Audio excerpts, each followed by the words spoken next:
The nominee for Deputy Special Prosecutor, Mrs. Cynthia Jane Naa-Koshie Lamptey, has hinted that she would resign if sidelined or stereotyped because of her gender in the course of her work if approved. She said being appointed by the president was an indication that she was capable, competent and equal to the tasks as specified in the functions or duties to the office. The nominee was speaking at a vetting by the Appointments Committee of Parliament in Accra. Where I had to prosecute 2 judges and a registrar.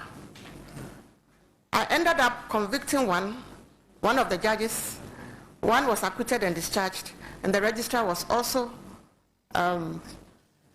convicted. I wasn't going after the ordinary person in the streets, but the person who was himself administering justice. That is one of my achievements. Having served in various portfolios as a lawyer, Deputy Registrar General and former Acting Director of Public Prosecutions, the nominee, Mrs. Cynthia Jane Naa-Koshie Lamptey, says the Office of the Special Prosecutor must be adequately resourced to perform its mandate. I feel right personnel, right tools, and maybe people with proven integrity, just as it's been mentioned, so that at least some good work will be done. The nominee, like Mr. Martin Amidu, says she had never taken bribe nor connived with anyone to prosecute or convict any innocent person.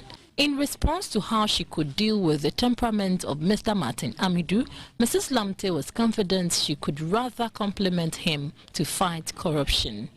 Your office, you are to assist, and sometimes when the special prosecutor is absent, you will be the man. Are you prepared for the job, and what will you do unique?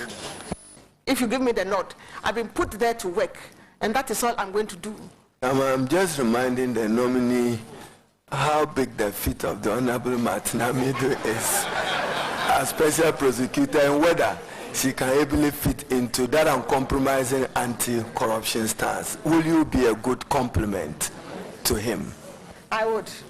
The Office of the Special Prosecutor, among other things, is to trace and recover proceeds of monies acquired through corruption. The office is expected to be independent, but some members had doubts that it could be devoid of political or government interference. One way of fighting crime is about intelligence gathering and information flow. How are you going to deal with your informants? I mean, in order to assist, to make them available information that will really empower your prosecutorial duties when it comes to prosecution in the court. How are you going to encourage that?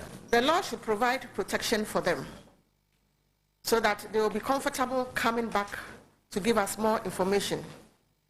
With a bad experience of having to personally provide some administrative materials at the Attorney General's office, the nominee says that must not happen at the Office of the Special Prosecutor if the fight against corruption is to be won.